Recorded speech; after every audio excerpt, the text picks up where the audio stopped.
اللہ تبارک و تعالی شہر رمضان الذي انزل فيه القرآن عن سلمان رضی اللہ تعالی عنہ قال قال رسول اللہ صلی اللہ علیہ وسلم وجعل قیام لیلہ تطوعا رواہ الامام الہمام بن ماجۃ القزوینی فی سننہ صدق اللہ العظیم وبلغنا رسولہ النبی الامی الکریم ونحن على ذلك لمن الشاہدین والشاکرین والحمد للہ رب العالمین۔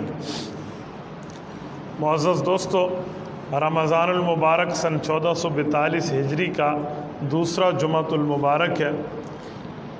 رمضان المبارک کی عبادات تو بہت زیادہ ہیں، لیکن ایک وہ عبادت جو پورا سال ہم نہیں کر سکتے، یا وہ روزہ ہے رمضان والا یا وہ تراویح ہے رمضان والی۔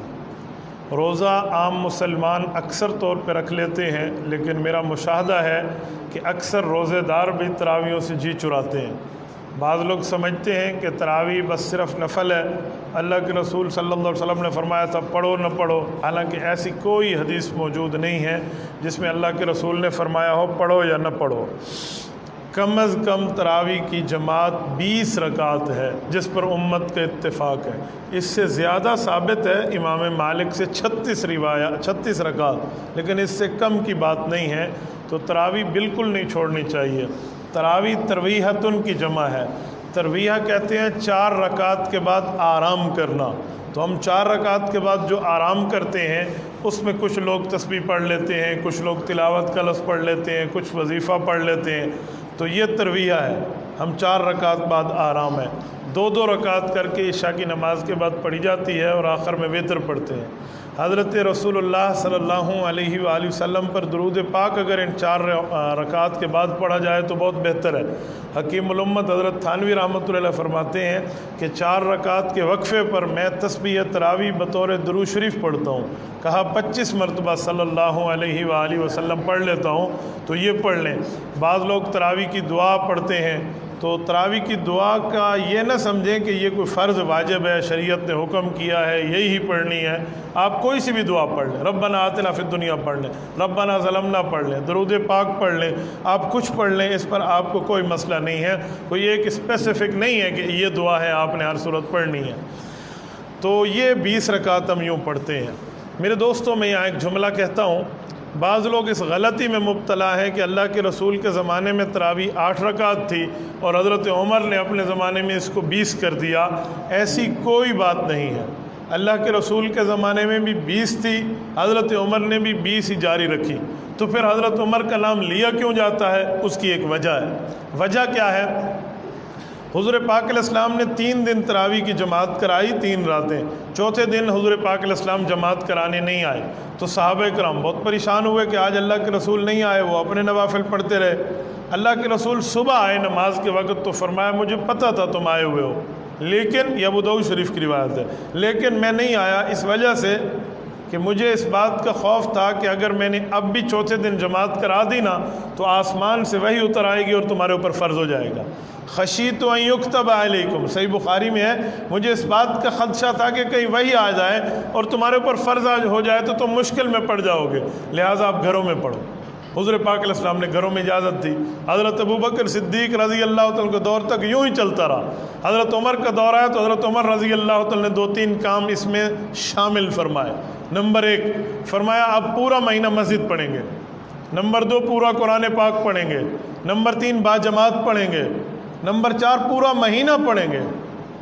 صحابہ کرام نے کہا امیر المؤمنین یہ کیسی بات ہے؟ حضور علیہ السلام نے تو گھر میں پڑھنے کی اجازت دی اور آپ پورا مہینہ مسجد کی جماعت کے پابند بنا رہے ہیں، وجہ؟ حضرت عمر نے فرمایا جب حضور پاک نے گھر میں پڑھنے کی اجازت دی تھی میں بھی تمہارے ساتھ شامل تھا یا نہیں تھا؟ کہ جی آپ بھی شامل تھے۔ تو کہا اللہ کے رسول نے کیا فرمایا تھا گھر جاتے وقت؟ کہ حضور پاک نے فرمایا تھا کہیں تمہارے اوپر فرض نہ ہو جائے، لہٰذا بہتر ہے کہ گھر میں جا کر پڑھو، وہی اترے گی تمہارے اوپر فرض ہو جائے گی۔ تو کہا ٹھیک ہے۔ اب حضور پاک چلے گئے دنیا سے، پردہ فرما گئے، جی پردہ فرما گئے، وہی ختم ہو گئی، جی وہی ختم ہو گئی۔ کہا اب وہی اتر سکتی ہے؟ کہا جی نہیں اتر سکتی۔ کہا یہی تو میری دلیل ہے کہ حضور پاک نے اشارہ دیا تھا جب تک میں موجود ہوں اور وہی اتر رہی ہے گھروں میں پڑھو، میں دنیا سے چلا جاؤں وہی ختم ہو جائے گی اور ختم نبوت ہوگی تو وہی اترے گی نہیں، پھر مسجد پڑھتے رہنا۔ کہ یہ حضور پاک کا اشارہ تھا۔ صحابہ نے کہا واہ کمال امیر المؤمنین، جہاں آپ کا دماغ پہنچا ہماری سوچ وہاں نہ پہنچ سکی۔ حضرت عمر کے کہنے پر یہ مسجد میں شروع ہو گئی۔ فرق یہ ہے پہلے گھر میں تھا اور اب ادھر ہے، یہ ہے، یہ نہیں ہے کہ حضرت عمر نے 8 کو 20 کر دیا۔ بابا حضرت عمر شریعت ساز نہیں ہے، شریعت پہ عامل ہے، شریعت بنانے والا نہیں ہے، شریعت پہ عمل کرنے والا ہے۔ وہ رکعتوں کو بڑھائے اور گھٹائے کیوں؟ ہمارے یہاں 2 غلط فہمیاں بہت زیادہ چلتی ہیں۔ نمبر 1 یہ کہ حضرت عمر نے 8 کو 20 کیا، یہ بھی جھوٹ ہے۔ نمبر 2 اذان میں الصلاۃ خیر من النوم کا لفظ حضرت عمر نے بڑھا دیا تھا، لہذا صبح نماز میں لوگ یہی کہتے ہیں، یہ بالکل غلط ہے۔ سنن ابی داؤد میں امام ابو داؤد سلیمان بن الاشعث السجستانی رحمۃ اللہ علیہ روایت لائے ہیں، یہ رسول اللہ صلی اللہ علیہ وسلم سے لفظ ثابت ہے، اور اللہ کے رسول نے فرمایا بلال سے اذان میں کہا کرو، یہ بہت اچھا لفظ ہے۔ تو ہمارے ہاں یہ الٹی گنگا بہہ رہی ہے، اس غلط فہمی کو صحیح کرنے کی ضرورت ہے۔ تو تراویح یوں ہی چلی ہے، پھر صحابہ کرام کے دور سے لے کر آج تک تقریباً 1300 ساڑھے 1300 سال ہونے کو ہے، امت آج تک تراویح پر قائم ہے، کم از کم 20 رکعت ہے، اور زیادہ فقہ مالکیہ میں تو 36 ہے۔ آپ کہیں گے 36 کیسے ہے؟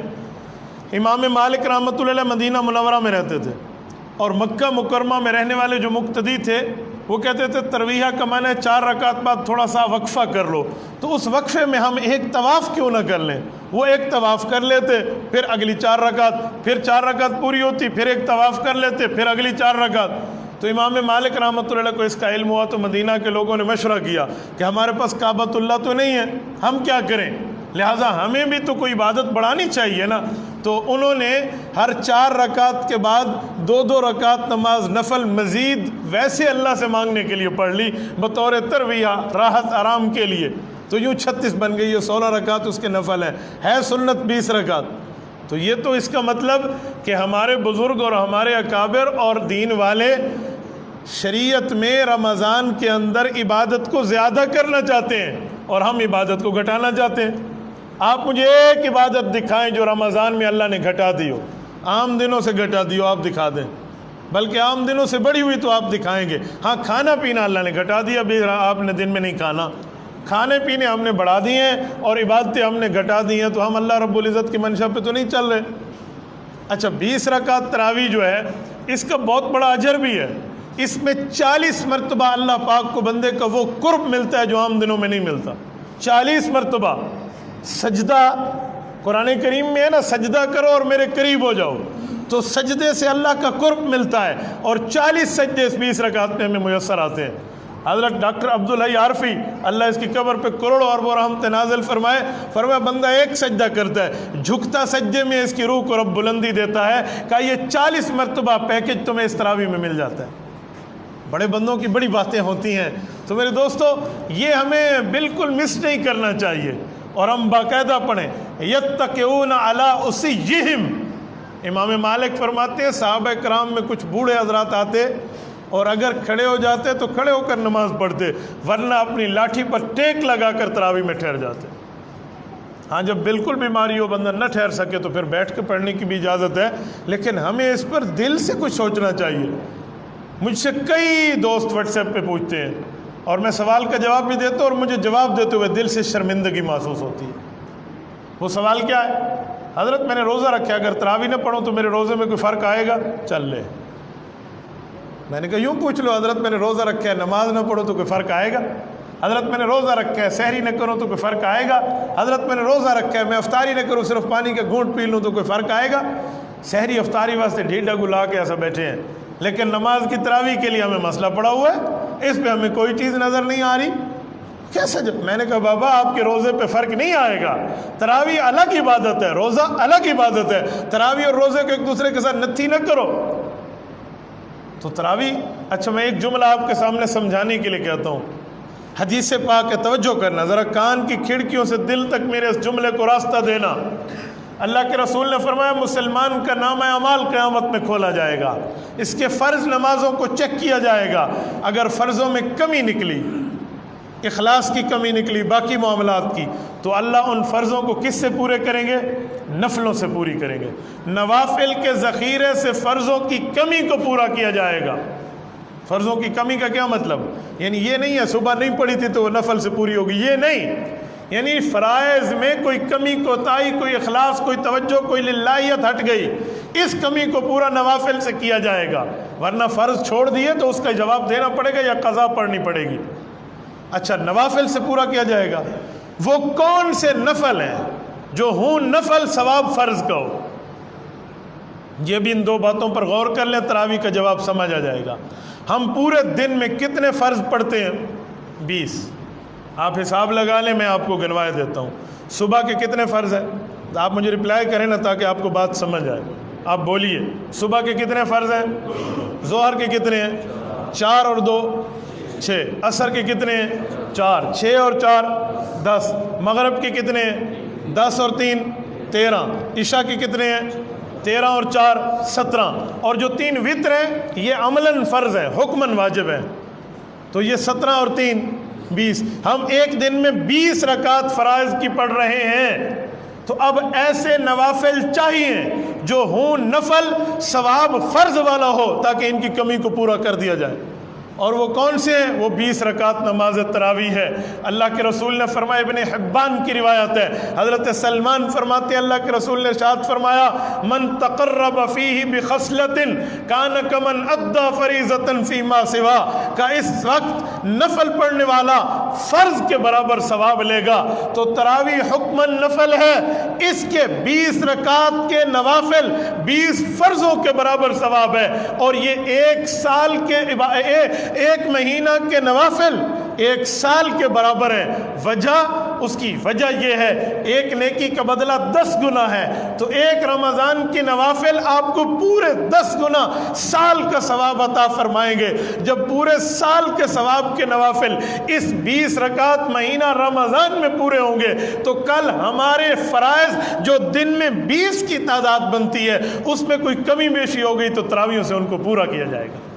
تراویح ویسے نوافل ہیں جن کا ثواب فرائض کے برابر ہے۔ تو اب بتائیں، جب فرض 20 پڑھتے ہیں تو تراویح 8 پڑھنی چاہیے۔ کچھ لوگ 8 والے ہیں، کچھ 10 والے ہیں۔ 8 والے وہ ہیں جو غلط فہمی میں مبتلا ہیں، 10 والے وہ ہیں جو سستی میں مبتلا ہیں۔ غلط فہمی 8 والوں کو کیا ہے؟ حضور علیہ السلام نے 8 پڑھی تھی، انہیں کہ جی بابا پڑھی تھی، آگے بھی کوئی لفظ لکھا ہوا ہے کہ وہ رات کے آخری حصے میں پڑھی تھی اور پورا سال پڑھتے تھے، تو وہ تو تہجد تھی، تو ان نے 8 کا فگر لے لیا، اگلے لفظ چھوڑ دیے۔ ایسے جیسے کوئی کہ حضور نے 3 رکعت پڑھی تھی، بندہ کہے گا بابا وہ مغرب کی نماز تھی یا وتر تھی، تو اس نے اگلا لفظ چھوڑ دینا۔ تو 8 والوں کو یہ غلط فہمی ہے، ان نے 8 کا لفظ تو لے لیا، آگے لفظ تہجد ہے، آگے لفظ پورے سال میں پڑھنا ہے اور رات کے آخری حصے میں ہے اور 4 رکعت کر کے پڑھنا ہے، یہ اس حدیث سے چھوڑ دیا۔ اور جو 10 والے ہیں وہ سستی اور غفلت میں مبتلا ہیں۔ وہ کیا ہے؟